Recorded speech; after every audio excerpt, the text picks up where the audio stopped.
Good morning everyone. कल हमने जो हमारी क्लास हुई थी उसमें पेट्रोमाइजन के आंतरिक संरचना को स्टार्ट किया था और आज हमारा जो सबसे पहला टॉपिक होगा वह होगा परिसंचरण तंत्र। परिसंचरण तंत्र के अंदर हमें दो पॉइंट को सबसे ज्यादा नोट करके पढ़ना है। सबसे पहले होती है कि पेट्रोमाइजन का जो रक्त परिसंचरण तंत्र है वह हृदय और रक्त वाहिकाओं अर्थात पेट्रोमाइजन का रक्त परिसंचरण तंत्र नोट करते रहिएगा। पंचतंत्र हृदय और रक्त वाहिकाओं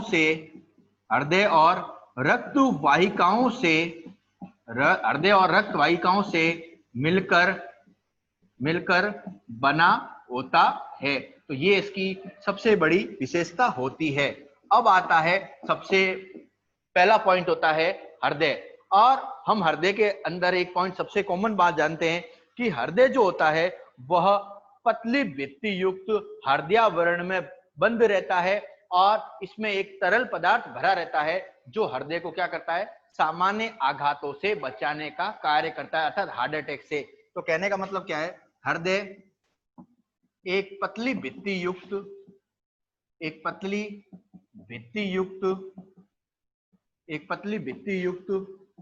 हृदयावरण में बंद रहता है। नेक्स्ट, हृदयावरण में एक तरल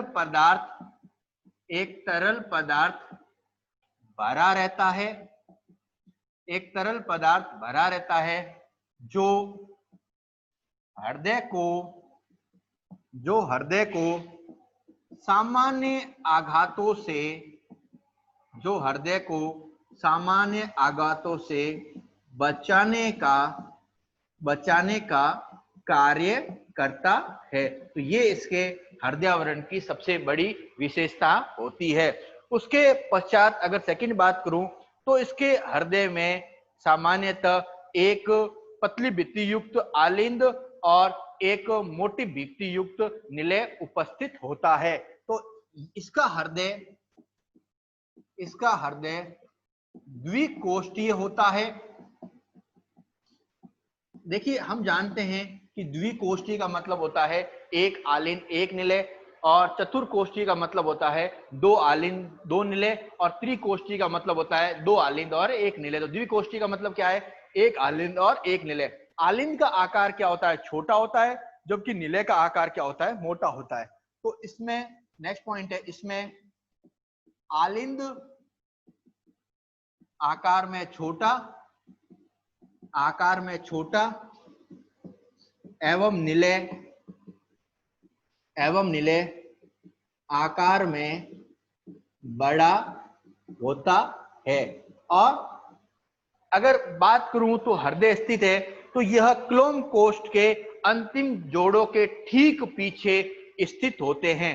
तो हृदय के बारे में अगर नेक्स्ट पॉइंट की बात करूं तो यह क्लोम कोष्ठ अर्थात जो कल हमने गिल पाउच पढ़े थे जिनके अंदर गिल्स स्थित होते हैं, और हमने कल पढ़ा था कि जो गिल्स होते हैं वो 7 जोड़ी होते हैं, अर्थात 7वीं जोड़ी के ठीक पीछे क्या स्थित होता है, हृदय स्थित होता है। तो हृदय जो है, हृदय गिल्स कोष्ठ के अंतिम जोड़ी में 7वीं जोड़ी, ये ध्यान रखना, अंतिम जोड़ी के ठीक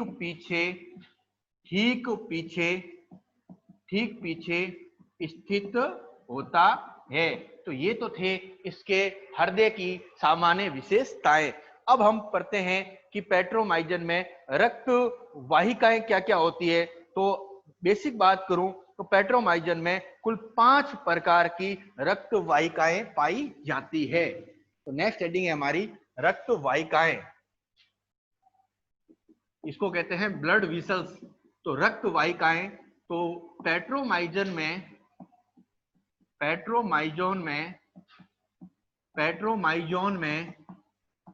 कुल 5 प्रकार की, कुल 5 प्रकार की रक्त वाहिकाएं, 5 प्रकार की रक्त वाहिकाएं पाई जाती है। तो 5 प्रकार की रक्त वाहिकाएं क्या है, इनमें पाई जाती है। सबसे पहली होती है अधर महाधमनी, जिसको कहते हैं वेंट्रल अरोटा।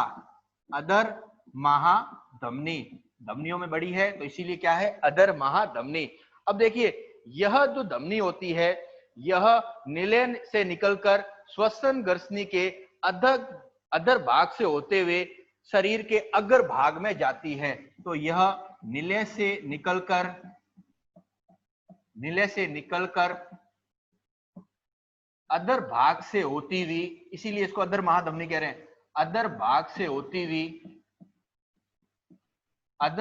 होती हुई ग्रसनी के, ये ध्यान है ना, अधर भाग से होती हुई ग्रसनी के अग्र भाग में सामान्यतः जाती है। ग्रसनी के अग्र भाग में एवं शरीर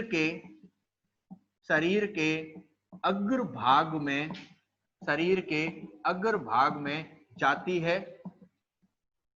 नेक्स्ट इसका सबसे इंपॉर्टेंट पॉइंट है कि यह एक पंप की तरह कार्य करती है एवं रुधिर को गिल्स में भेजती है। तो यह क्या है, नेक्स्ट पॉइंट है, यह एक पंप की तरह, मीन्स पंप कैसा होता है, पानी का भेजने का। जिस प्रकार अपन ने टांके के अंदर एक पंप लगा होता है, आपने देखा होगा, वो पानी को खींच के आगे भेजता है।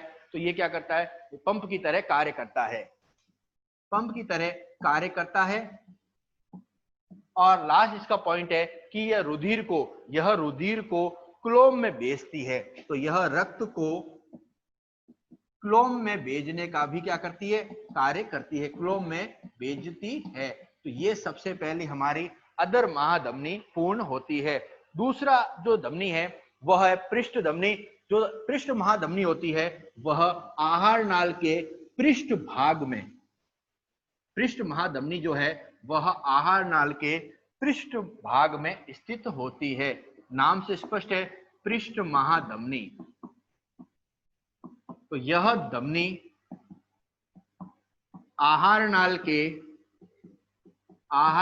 के पृष्ठ भाग में, आहार नाल के पृष्ठ भाग में स्थित होती है। तो देखिए, ये पृष्ठ महाधमनी है, तो इसीलिए आहार नाल के पृष्ठ भाग में स्थित होती है। और सबसे बड़ी विशेषता क्या है कि इसमें शरीर के, ये जो रुधिर होता है, शरीर के अग्र भाग से पश्च भाग तक जाता है। तो इसमें रुधिर शरीर के अग्र भाग से पश्च भाग में जाता है। तो ये इसकी सबसे बड़ी विशेषता है कि रुधिर है और शरीर क्या होता है। और इसके बाद ये क्या करती है, क्लोम से रक्त को एकत्रित करके शरीर के विभिन्न भागों में वितरण का भी कार्य करे। क्योंकि अधर महाधमनी तो क्या कर रही है, रुधिर को क्लोम तक पहुंचा रही है, उसके साथ में कई जगह भेज भी रही है। और एक इसकी विशेषता ध्यान रखना, इसमें दिशा भी है, वो निरंतर परिवर्तित होती है। तो नेक्स्ट क्या है कि यह क्लोम से रुधिर एकत्रित करके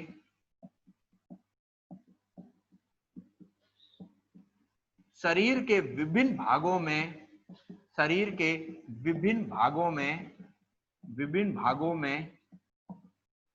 वितरण का भी कार्य करती है। तो वितरण का भी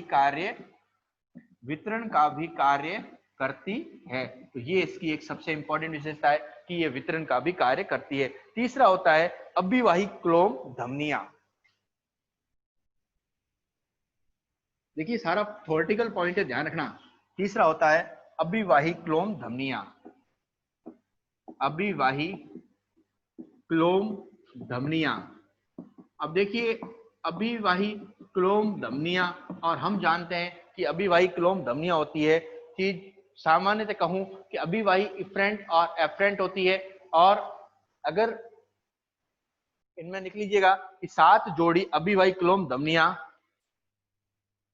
7 जोड़ी अभिवाही क्लोम धमनियां क्लोम धमनियां, 7 जोड़ी अभिवाही क्लोम धमनियां अधर महाधमनी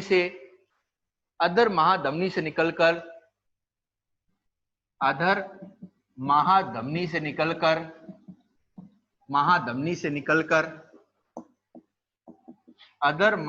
से निकलकर क्लोम में रुधिर प्रदान करती है। तो ये इसकी सबसे बड़ी विशेषता होती है। चौथा है अपवाही क्लोम धमनियां। अब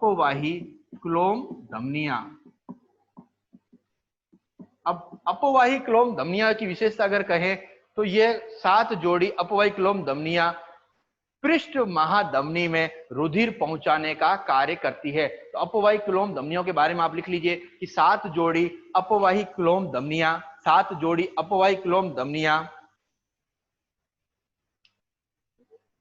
रुधिर को पृष्ठ महाधमनी में पहुंचाने का क्या करती है, कार्य करती है।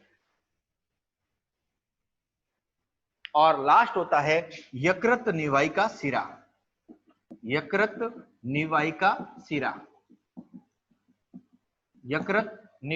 सिरा। और इसके बारे में होता है कि यह सिरा यकृत के पृष्ठीय किनारों पर, यकृत के पृष्ठीय किनारों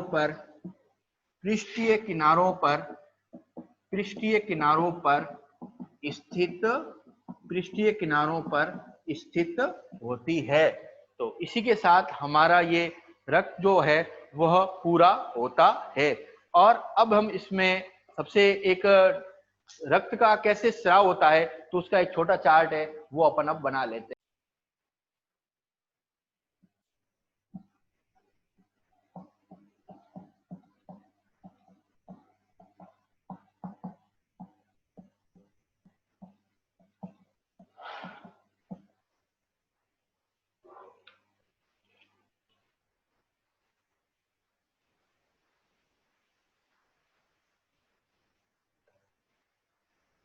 ये आप चित्र बना लीजिए, फिर मैं इसको समझा देता हूं।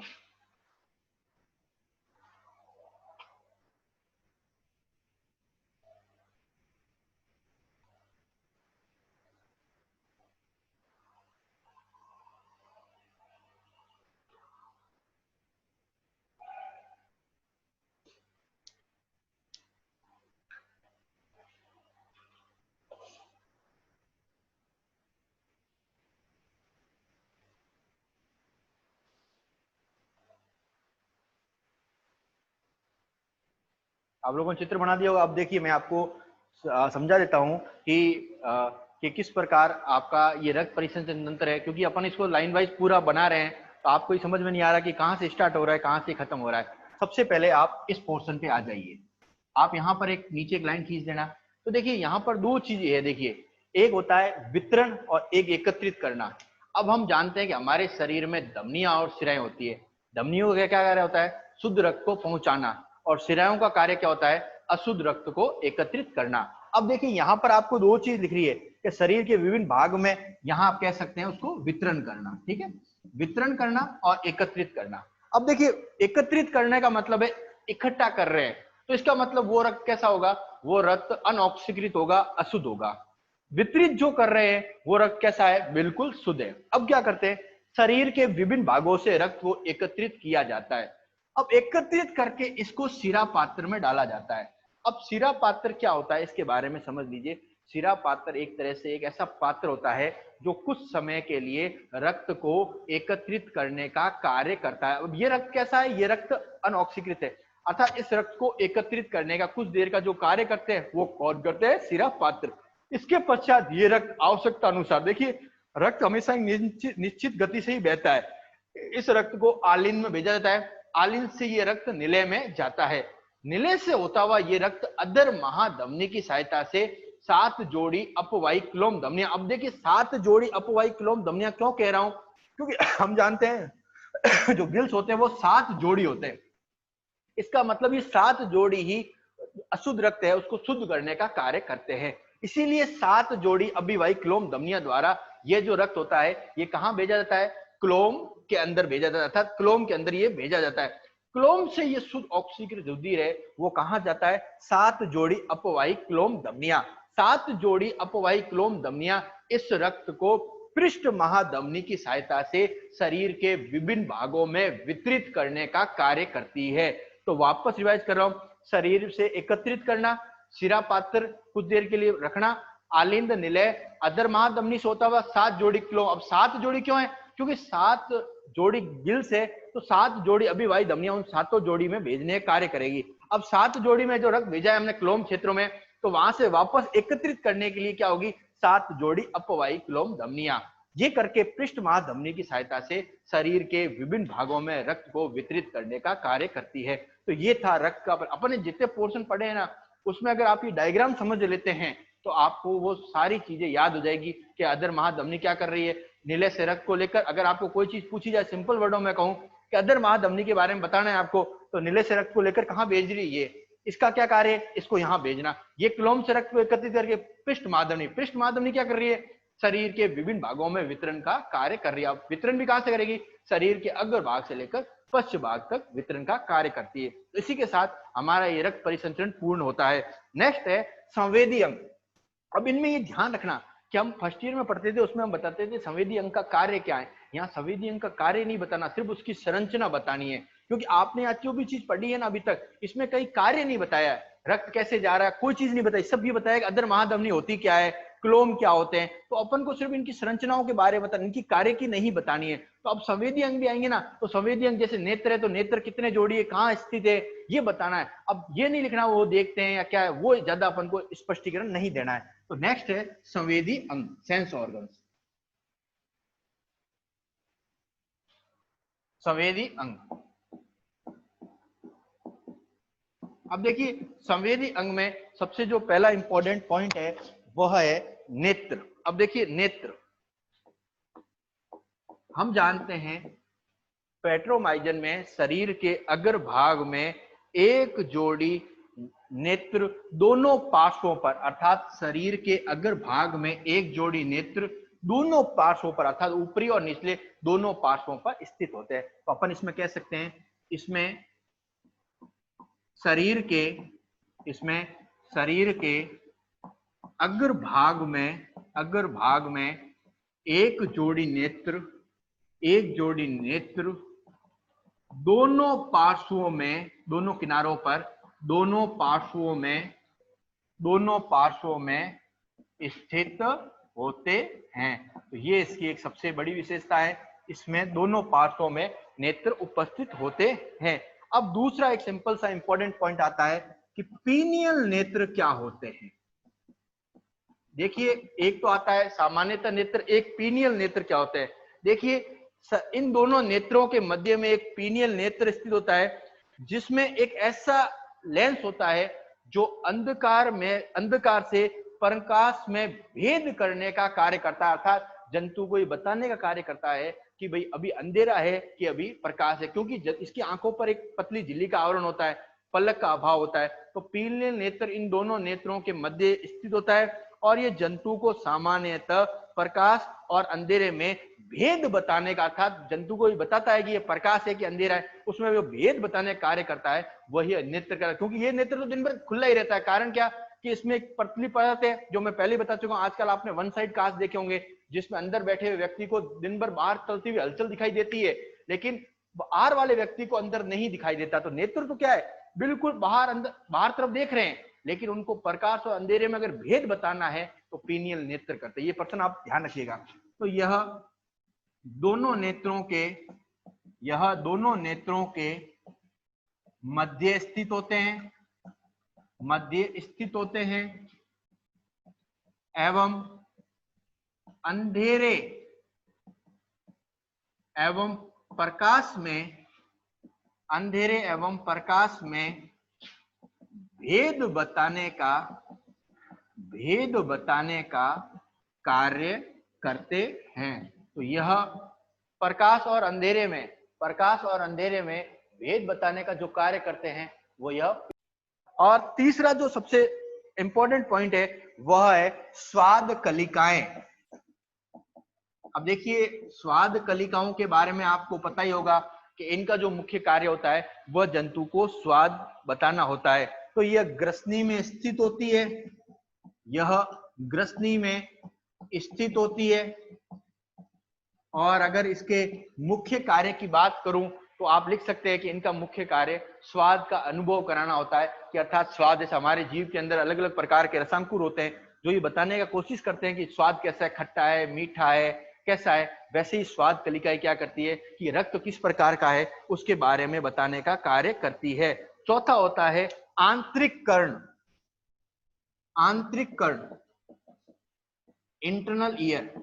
अब देखिए, आंतरिक कर्ण होते हैं वो एक जोड़ी इनमें होते हैं, अर्थात इनमें एक जोड़ी आंतरिक कर्ण उपस्थित होते हैं। तो एक जोड़ी आंतरिक कर्ण, एक जोड़ी आंतरिक कर्ण उपस्थित होते हैं। ये इनकी चौथी आंतरिक कर्ण के बारे में विशेषता थी। और लास्ट है पार्श्व रेखा प्रणाली, लेटरल लाइन सिस्टम। पार्श्व रेखा प्रणाली, देखिए पार्श्व रेखा प्रणाली क्या होती है आप समझ लीजिए। देखिए, आपने पनडुब्बी देखी होगी, तो पनडुब्बी जब अंदर जाती है तो आपको पता होता है कि अंदर कोई भी हलचल नहीं होती है। तो पनडुब्बी क्या करती है, सामान्य किसी जगह स्थिर हो जाती है। अब जैसे ही कोई जहाज आगे बढ़ रहा है तो वो क्या करता है, एक जल को एक गति देता है। अब जब जल को एक गति देता है तो जैसे ही वो जल की गति इससे टकराती है तो इसको आभास होता है कि उस जगह कोई सपोज उस जगह कोई हो सकता है कि कोई जहाज है। अब गति ज्यो ज्यो बढ़ती है इसका मतलब वो जहाज इसकी ओर आ रहा है, और जैसे ही वो गति कम होती जाती है इसका मतलब वो दूर जा रहा है। तो वैसे ही जंतुओं में पार्श्व रेखा प्रणाली पाई जाती है। इस प्रणाली का फायदा क्या होता है आप समझिए, कि जैसे ही कोई जंतु इनकी ओर जाएगा तो वो क्या होगा कि जल में तेजी से तैरेगा। अब तेजी से तैरेगा तो क्या होगा कि उसकी जो जल की गति है उसको बताने का जो कार्य करती है वो पार्श्व रेखा प्रणाली करती है। और इसका सबसे ज्यादा फायदा अंधेरे में होता है, क्योंकि जब जंतु अंधेरे में रहता है तो उसको ये आभास नहीं होता कि कोई जीव है। जैसे कोई शिकारी जीव इसकी ओर बढ़ रहा है, अगर वो तेजी से बढ़ रहा है तो इसको लगता है कि कोई बड़ा जीव आ रहा है, ये तुरंत भाग जाएगा। और अगर कोई छोटा जीव जा रहा है तो इसको लगता है कि ये भोजन हो सकता है। तो ये इसको